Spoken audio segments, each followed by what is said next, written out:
நாம இப்ப பார்க்க போறது ஒரு ராஜாவோட கதை இல்ல. இது ஒரு அரக்கன் எப்படி ஒரு துறவியா மாறினாங்கிற ஒரு மனுஷனோட கதை. சரி, இத பாருங்களேன். அசோகர்னு சொன்ன உடனேயே நம்ம மனசுல ரெண்டு முகம் வருது இல்லையா? ஒரு பக்கம் ஒரு கொடூரமான அரக்கன், இன்னொரு பக்கம் கருணையே உருவான ஒரு துறவி. ஒரே மனுஷன் எப்படி இப்படி ரெண்டு துருவமா இருக்க முடியும்? அசோகரோட வாழ்க்கையில முக்கியமான திருப்புமுனை இதுதாங்க. ஒரே ஒரு போர், ஒரே ஒரு முடிவு. அது ஒரு ராஜ்யத்தோட கதையை மட்டும் மாத்தல, ஒரு மனுஷனோட ஆன்மாவையே மாத்திடுச்சு. ஒரு பேரரசோட தலையெழுத்தையே மாத்தி எழுதிருச்சு. வாங்க, முதல்ல அசோகரோட அந்த இருண்ட பக்கத்தை பார்க்கலாம். அதாவது, அரியணைக்கு வர்றதுக்கு முன்னாடியும் வந்த புதுசுலயும் அவர் எப்படிப்பட்ட ஆளா இருந்தாரு? ஆமாங்க, நாம இன்னைக்கு அவர மாமன்னர் அசோகர்னு பெருமையா சொல்றோம். ஆனா அந்த காலத்துல அவரோட பேரை சொன்னாலே போதும், ஜனங்க பயத்துல நடுங்குவாங்களாம். அவரோட புகழ் கருணையில வரல, கொடூரத்துல தான் கட்டப்பட்டது. அவரோட ரூல்ஸ் ரொம்ப சிம்பிள், ஆனா ரொம்ப கொடூரமானது. எதிரிகளா இருந்த இடம் தெரியாம காணாம போயிடுவாங்க. அவருக்கு எதிரா சின்னதா ஒரு முணுமுணுப்பு கேட்டா கூட போதும், அது உடனே நசுக்கப்படும். கருணை, இரக்கம் இந்த வார்த்தைக்கெல்லாம் அவரோட அகராதியிலேயோ போர்க்களத்திலேயோ இடமே கிடையாது. அவர் வெறும் ராஜா இல்ல, அதிகாரத்தோட உச்சத்துல இருந்த ஒரு சக்தி. சரி, இப்போதான் கதையோட முக்கியமான கட்டத்துக்கு வர்றோம். எல்லாத்தையும் மாத்தி போட்ட அந்த கலிங்க போர். தன்னோட பேரரச இன்னும் பெருசாக்கணுங்கிற வெறியில அசோகரோட பார்வை கலிங்கம் மேல படுது. ஆனா கலிங்கம் மத்த ராஜ்யங்கள மாதிரி இல்ல. அவங்க ரொம்ப வலிமையானவங்க, சுதந்திரத்தை உயிராக நேசிக்கிறவங்க. அசோகரோட அகங்காரத்துக்கு முன்னாடி தலவணங்க முடியாதுன்னு உறுதியா சொல்லிட்டாங்க. அப்போ மோதல் உரப்பாச்சு.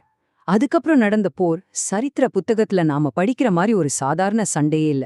அது மனுஷ இனத்துக்கே நடந்த ஒரு பேரழிவு. எங்க பார்த்தாலும் வாள்களோட சத்தம், கிங் கிங்னு இரும்போடு இரும்பு மோதி தீப்பொறி பறக்குது.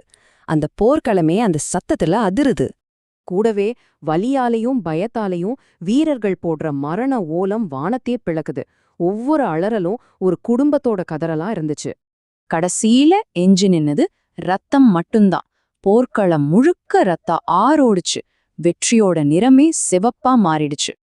போர் முடிஞ்சப்போ கணக்கு பார்த்தாங்க. ஒரே ஒரு நம்பர், ஆனா அதை இதயத்தையே நொறுக்கிருச்சு. 1,00,000க்கும் மேலான உயிர்கள். இதுல வீரர்கள் மட்டும் இல்ல, குழந்தைங்க, பெண்கள்னு எந்த பாவமும் அறியாத அப்பாவி மக்களும் அடக்கும். இதுதான் இதுதான் அந்த வெற்றிக்கு கொடுக்கப்பட்ட விலை. இப்போ அந்த சத்தமெல்லாம் அடங்குது. அந்த பேரழிவுக்கு நடுவுல அசோகரோட மனசுக்குள்ள ஒரு பெரிய மாற்றம் நடக்க போகுது. அசோகர் அந்த போர்க்களத்துல மெதுவா நடந்து போறாரு. சுத்தி வெற்றி முழக்கமெல்லாம் இல்ல, ஆயிரக்கணக்கான பிணங்களுக்கு நடுவுல மரண அமைதி மட்டும்தான் இருந்துச்சு. அப்போதான் முதல் தடவையா அவர் கையில இருந்த வாள் அவருக்கு ரொம்ப பாரமா தெரிஞ்சது. அவர் தனக்குள்ளேயே கேட்டுக்கிட்டாரு, இது வெற்றியா? இத்தனை உயிர்களை கொன்னு, இத்தனை குடும்பங்களை அழிச்சு நான் ஜெயிச்சது உண்மையாவே வெற்றியா? இல்ல மனிதாபிமானத்துக்கு முன்னாடி நான் தோத்துட்டேனா? அந்த ஒரு கேள்வி, அதுதான் எல்லாமே. அந்த நிமிஷம் அந்த கொடூரமான அரக்கன் அசோகர் செத்துப்போனான். அவனுக்குள்ளிருந்து ஒரு புதிய மனுஷன், அமைதியை தேடுற ஒரு ஆன்மா பிறந்தது. இந்த மாற்றம் வெறும் மனசளவுல மட்டும் நிக்கல, அசோகரோட ஒட்டுமொத்த ஆட்சி முறையுமே தலைகீழா மாத்திடுச்சு.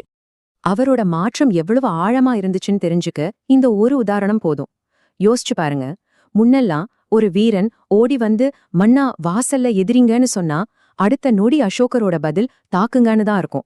ஆனா இந்த மாற்றத்துக்கு அப்புறம் அதே வீரன் வந்து அதே விஷயத்த சொன்னா அசோகர் என்ன கேட்டிருப்பாரு தெரியுமா? அப்படியா, சரி, அவங்களுக்கு டீ கொடுத்தீங்களா? ரொம்ப தூரம் பயணம் பண்ணி வந்திருப்பாங்க, முதல்ல அவங்க கொஞ்சம் ரெஸ்ட் எடுக்கட்டும்னு சொல்லியிருப்பாரு. பாருங்க, அந்த அளவுக்கு அவர் மாறிட்டாரு. அவர் சும்மா பேச்சோட நிறுத்தல. மனுஷங்களுக்கு மட்டும் இல்ல, விலங்குகளுக்கும் மருத்துவமனை கட்டினாரு. வழிபோக்கர்களுக்காக சாலைகளும் நிழலுக்காக மரங்களும் நட்டாரு.